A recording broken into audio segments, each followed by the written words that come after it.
Hello, TMI. It's been 3 weeks since our last update, and we have lots to share.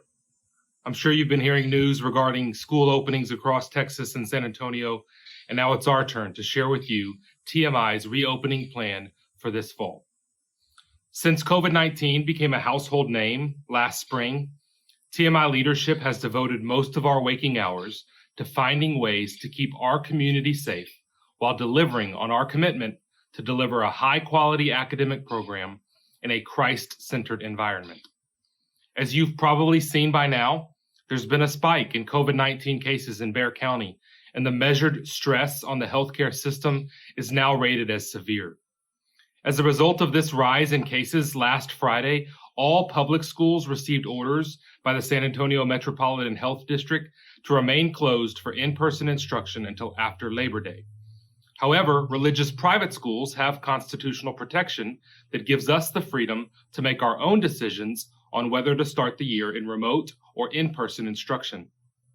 While some faith-based schools in San Antonio will open for in-person instruction for the first day of school, many of our peer independent and peer Episcopal schools are choosing to start the year in remote instruction.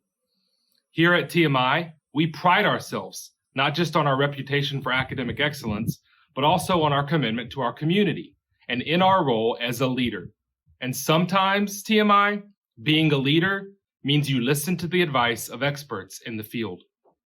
That is why, after taking into consideration the urging of our own medical consultants and the news from San Antonio Metropolitan Health, I am announcing today that TMI will start the school year with remote instruction on August 20th, and we will remain with remote instruction until September 21st.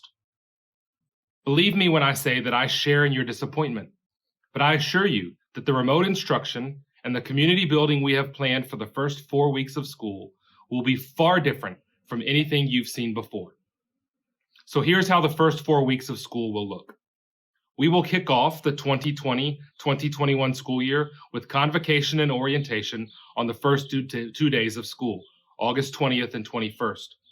The first full week of academic instruction will begin on Monday, August 24th. We will then continue remote instruction for the first 4 weeks of the school year. By staying in remote instruction for 4 full weeks, we will build in a 2-week window after Labor Day to keep our community safe by ensuring everyone stays at home after any potential gatherings on Labor Day. This also gives us a chance to monitor our community and make sure no one is exhibiting symptoms from any possible Labor Day exposure when we return to school on Monday, September 21st. Let me say again that our school was never intended to be a remote institution. We are best when we are on campus. And trust me, we all want to be on campus. But fully returning to campus sooner than we should, even with the protocols and safety measures we have in place, will likely result in us having to quickly go back to remote instruction due to exposure and positive cases. So I have no desire to rush to open, only to have to close again. I'd much rather be patient, follow medical advice, start remotely, and then return to campus when doing so likely means that we stay on campus for the rest of the school year. I have 3 children in Episcopal schools, 2 at TMI and 1 at another great school in town. And I'll be the first to admit that what is best for my children and yours is to be in class and out of the house. But while that may be what is best for our students academically, there is so much more to this decision than their grades. We have a responsibility to do our part to help reduce the spread of COVID-19, not just within our TMI community, but within the larger community, to help protect everyone in our city and in our county, especially those who are hardworking members of the healthcare community and other essential businesses who are out fighting this virus day in and day out. COVID-19 is not the flu. We still do not know the long-term effects of this virus, but we do know the unbelievable pressure that this virus has put on hospitals and ICUs, and we owe it to all members of our community to do our part to help slow the spread of this virus and to keep everyone safe. The decision to start remotely is not a political decision, nor is it a religious decision, but it is an extremely difficult decision based on what we believe is best for now for our students, our faculty, our families, our community, our city. We've also received guidance from TAPS, the Texas Association of Private and Parochial Schools, our governing body for athletics, and this past week, they told us how we will proceed with fall sports. I'm now going to turn it over to our athletic director, Brandon Palomo, with an update from TMI Athletics. Greetings, TMI families. Coach Palomo here. Welcome, and thank you for tuning into this most recent update. I wanted to give you some more information on how TMI's decision to go remote will affect athletics. So first, for upper school, Lifetime Fitness, and middle school 7-period athletics, those will still meet as a part of the new remote schedule. So when you see those periods listed on your child's schedule, just know that we will be meeting virtually and delivering a curriculum for them to stay engaged and stay active. Those sessions will include sports-specific skill instruction, generalized workouts, and in some cases, some sports-specific skill lessons, virtual lessons. So please look forward to that. As it pertains to upper school athletics, TAPS, which is our governing body, has also pushed back the start date for our fall sports. August 3rd was supposed to be the first day for football, volleyball, cheer, and cross country. That date has been pushed back to September 8th. So September 8th will be the new day for first practices for all of those activities. Until then, between now and then, we will be in constant contact and communication with TAPS, monitoring any developments and delivering that information to you and to our athletes. All of the instruction and all of the communication and all of the meetings, all of the workouts, everything that you have been doing or your child has been doing with their coach throughout the summer will just extend through August and all the way to September 8th. I'm hopeful and optimistic that we'll be able to get back on the field, on the mat, and in the gym on September 8th. So that is what we are going to work for. I share your desire to get back to activities. I share your desire to get back to athletics, and I share your desire to be back at TMI and in our community.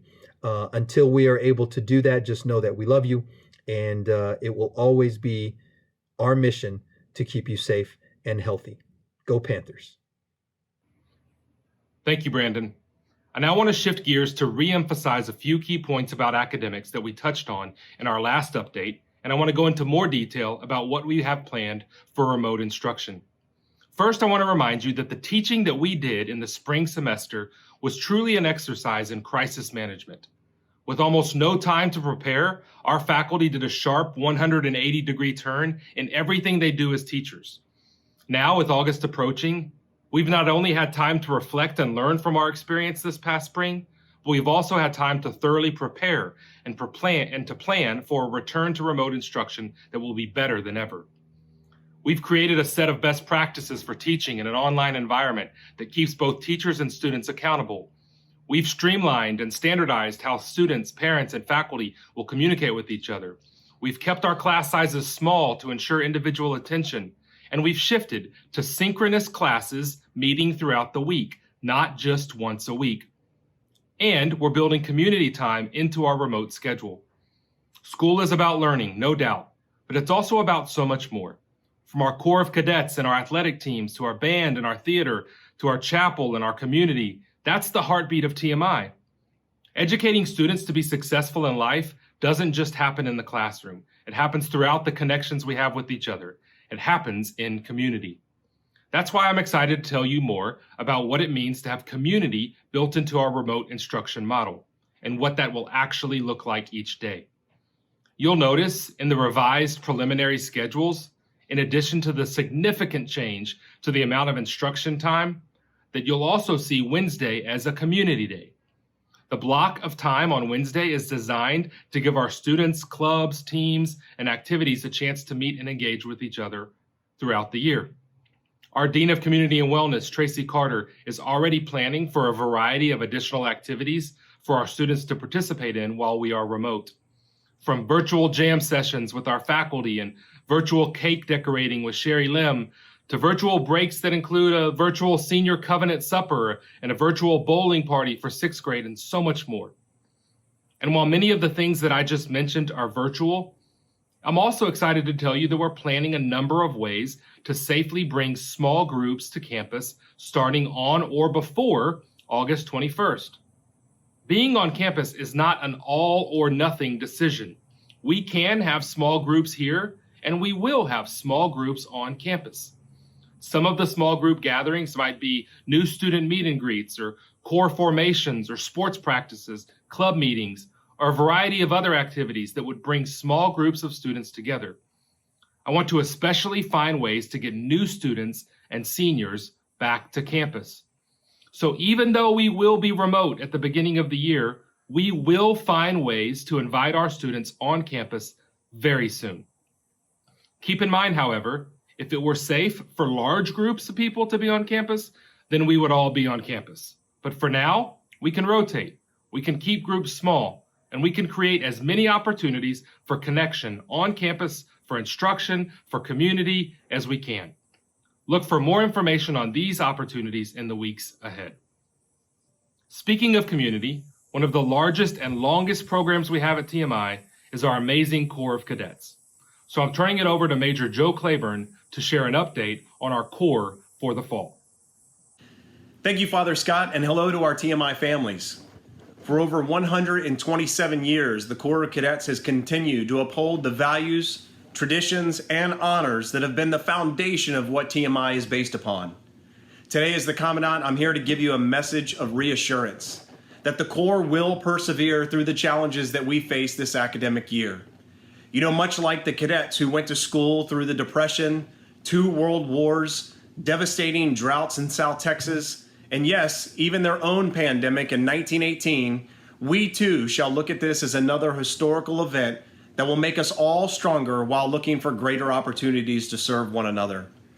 You know, I'm happy to announce that for the last 3 weeks, the senior cadet leadership has been participating in virtual meetings online to discuss ways that we continue our long and proud history.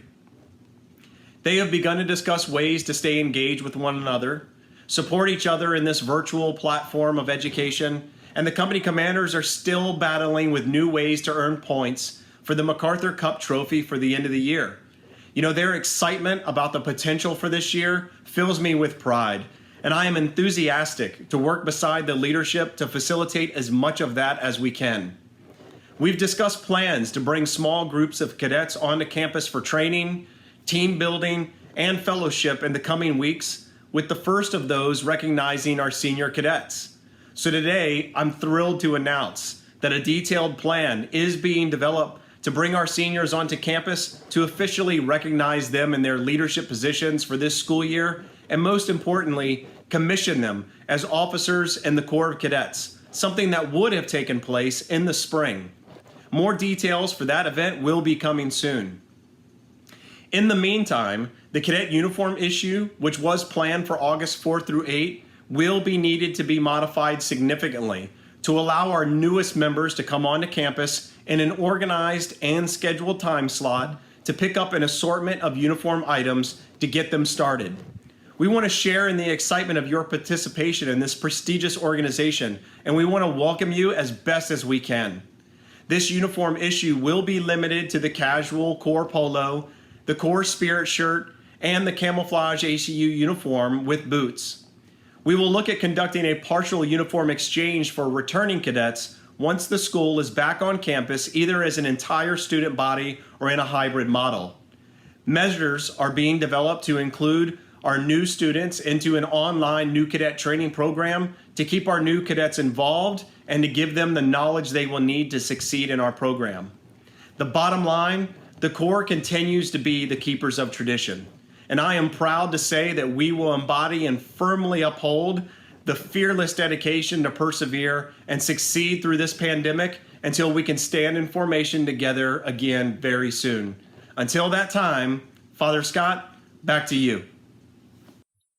Thank you, Joe. Families, I hope you're understanding how much of a priority it is for us at TMI to get back to campus as soon as possible. But until then, we will raise the bar on remote instruction, we will embrace virtual community building, and we will seek out and create opportunities for small group gatherings and connections on campus. Remember, though, that we are in a pandemic and things change very quickly. As such, I want to remind all of us how important it is to do our part to help slow the spread of the virus and keep everyone in our community safe. These challenges we overcome are what will strengthen us as a community. As it says in Isaiah 41, "So do not fear, for I am with you. Do not be dismayed, for I am your God. I will strengthen you and help you. I will uphold you with my righteous hand. Today, tomorrow, I don't know when, TMI, but we will be together. This pandemic will not last forever, and when it is over, this community will be stronger and closer than ever. We won't just return to normal.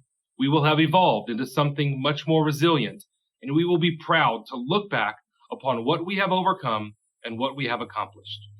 I look forward to having all of you join me this year on this unusual journey as we pave the way for new opportunities and work to make TMI feel like TMI. I love you, I pray for your safety, and I look forward to seeing you soon.